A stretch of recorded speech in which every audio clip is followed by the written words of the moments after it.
Tahukah kamu, serangan siber adalah jenis serangan yang digunakan oleh negara, individu, atau organisasi yang menargetkan sistem informasi komputer, infrastruktur, atau jaringan komputer, dan perangkat komputer pribadi dengan berbagai cara tindakan berbahaya yang biasanya mencuri, mengubah, atau menghancurkan target yang ditentukan dengan cara meretas sistem yang rentan.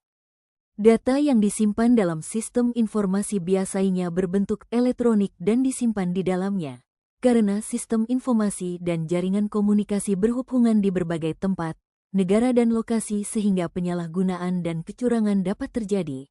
Terlebih lagi jika data yang kita simpan adalah data perusahaan atau pribadi yang bersifat sangat penting, akan bahaya jika hal tersebut terjadi. Sebuah data yang diubah menjadi lebih bermanfaat untuk orang yang memerlukannya dalam membantu mengambil keputusan atau dengan kata lain sistem informasi adalah sebuah data yang di dalamnya terdapat informasi penting yang biasanya digunakan untuk mengambil keputusan oleh instansi untuk hubungannya dengan operasional. Biasanya sistem informasi disimpan berbasis teknologi. Jenis-jenis serangan siber yang harus kamu ketahui. 1. Malware. Malware merupakan perangkat lunak berbahaya yang dapat mencuri data, merusak sistem, atau mengambil alih kontrol perangkat. 2. Phishing. Upaya menipu korban agar memberikan informasi sensitif dengan berpura-pura menjadi entitas terpercaya. 3. Ransomware. Jenis malware yang mengenkripsi data dan meminta tebusan agar data bisa dibuka kembali. 4. DOS. Distributed Denial of Service. Serangan yang membanjiri suatu layanan atau situs web dengan lalu lintas palsu sehingga menjadi tidak bisa diakses. 5. Man in the Middle, MITM. Attack. Serangan di mana penyerang menyusup di antara komunikasi dua pihak untuk mencuri atau memanipulasi data.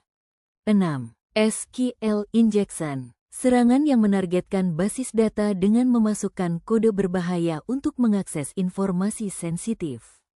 7. Zero-day exploit. Serangan yang memanfaatkan celah keamanan yang belum diketahui atau diperbaiki oleh pengembang sistem. 8. Credential stuffing. Upaya masuk ke berbagai akun dengan menggunakan kombinasi nama pengguna dan kata sandi yang telah bocor. Agar kita mengetahui lebih dalam, akan memberikan contoh studi kasus dari satu perusahaan yang mengalami serangan siber.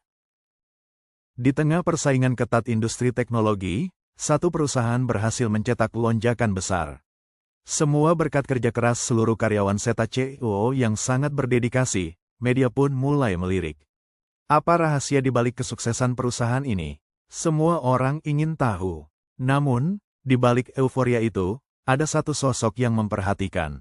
Seorang hacker yang mencium peluang. Ia mulai menyusuri celah demi celah, mencari titik lemah dalam sistem. Hingga akhirnya ia menargetkan wanita pada karyawan di perusahaan tersebut. Di lain waktu seorang karyawan sedang bekerja pada biasanya dan muncul sebuah email masuk. Terlihat resmi, seolah dikirim oleh direktur sendiri.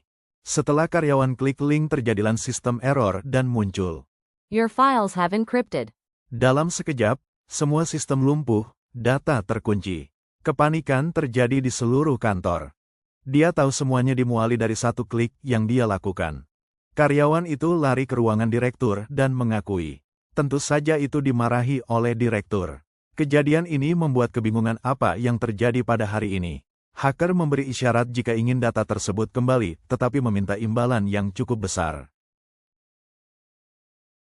Kejadian ini sangat cepat diketahui oleh media sekitar dan perusahaan mengalami kehancuran. Setelah serangan siber terjadi dan sistem lumpuh, hal pertama yang harus dilakukan adalah memutus koneksi internet dari semua perangkat untuk menghentikan penyebaran malware. Komputer yang terdampak harus segera diisolasi agar tidak memengaruhi jaringan lain. Selanjutnya, tim IT harus mulai menelusuri sumber serangan dengan memeriksa log sistem dan email terakhir yang dibuka oleh korban. Data yang terenkripsi harus dicek apakah masih bisa dipulihkan melalui backup. Jika backup tersedia dan aman, proses pemulihan harus segera dilakukan dengan hati-hati.